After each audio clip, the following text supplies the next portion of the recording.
I'm Tracy Baxter with today's Record Newswatch.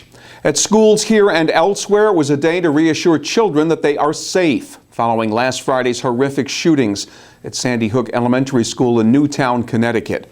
The tragic loss of young lives has school districts reassessing their security measures, and it's renewed talk about the need to look for warning signs among those who could potentially act out in a violent way. The Mental Health Association in Orange County continues to offer crisis intervention resources through its 24-hour helpline and Text for Teens programs. And officials there say in the wake of the Newtown tragedy, those who have contact with troubled young people will hopefully become more proactive and get them connected to available mental health services. Signs right now is even with the economy and the way things are going, a lot of kids do not necessarily look forward to the holidays. And some families with, unemployment and losing homes, that kind of stuff, are seeing behaviors they think are associated with just that loss. And at this point, we need to look at, is there more going on right now with that child than before? Is there more warning signs that we need to be looking at versus just thinking it's the child being a child? Because these behaviors is something that we often look for, and we kind of associate it with the age and what's going on, and we need to be more mindful at this point just to look at their sleeping behaviors, their comments, the things that they're not saying often tell us a lot more than just what they are saying. Is a person disconnecting themselves even more than they usually have.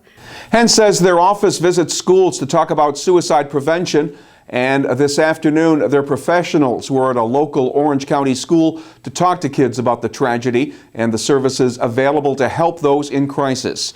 Locally, candlelight vigils to honor the memory of the young Newtown victims have been scheduled in the hamlet of Wallkill tonight and in New Paltz tomorrow.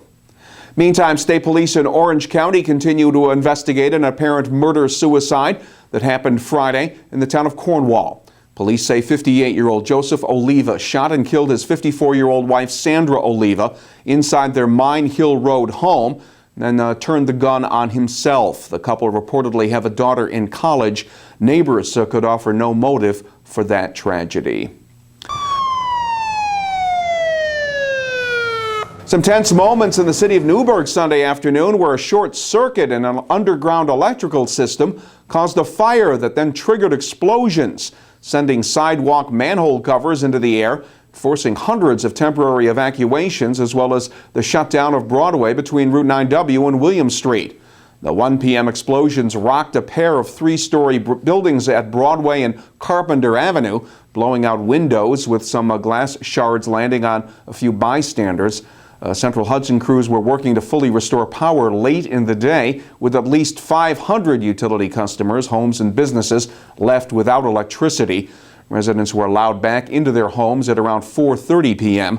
3 City of Newburgh firemen suffered non-life-threatening injuries during the incident. In Sullivan County, state police have released the identity of the man who was killed in a one-vehicle crash early Sunday morning in the town of Mamakating. Police say 23-year-old Matthew McCauley of Cunningunga Lake was driving a sport utility vehicle at an unsafe speed when he veered off a Wurtsboro Mountain Road, ran down an embankment, and flipped over in a small stream. McCauley was pronounced dead at the scene after being partially ejected from the vehicle. A passenger suffered facial injuries and was treated at Orange Regional Medical Center. Hudson Valley Congressman Maurice Hinchey has been touring his 22nd district in what he is calling his thank you tour. Hinchey's retiring at the end of the month after serving 20 years in Congress. Today, Hinchey stopped at Kingston City Hall and Newburgh City Hall to thank constituents for their support over the years.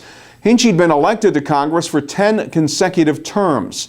At each stop, he told supporters he attempted to stand up for what he believed was right on big national issues, even though his positions were not always popular. Among those, his early opposition to our military presence in Iraq. Hinchey will officially leave office January 3rd. The holiday season will be a little brighter for an estimated 300 people in need who benefited from the generosity of others during the 4th annual Holiday Festival Coat and Toy Drive, held Saturday at the Liberty Middle School. The event was organized by the New Beginnings Community Worship Center and the First Presbyterian Church in Liberty. And the economic downturn has led to an increase in the number of people in need of warm coats for their children and toys to put under the tree. Volunteers also served food in the school's cafeteria. Last year, the giveaway was held in the First Presbyterian Church Fellowship Hall, but was switched to the school this year in order to accommodate the increased numbers.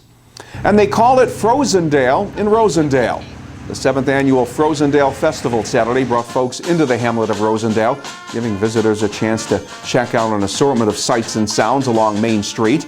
The community's music, local artists, shops, restaurants, and galleries were there to enjoy. The 6-hour event included hay rides, sing-alongs, dancing, puppet shows, and even a mac and cheese bake-off. And a Rosendale holiday boutique gave festival goers a chance to pick up a few gifts. So while the relatively mild Saturday weather didn't leave us cold, Frozendale left visitors with a warm feeling of community goodwill.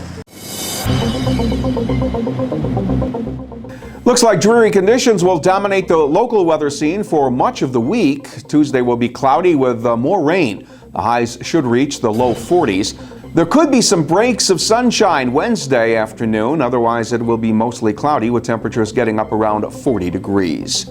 Stay connected to breaking news right here at Record Online, and you'll get all the information you need to start your day by reading the Times-Herald Record. For Record Newswatch, I'm Tracy Baxter.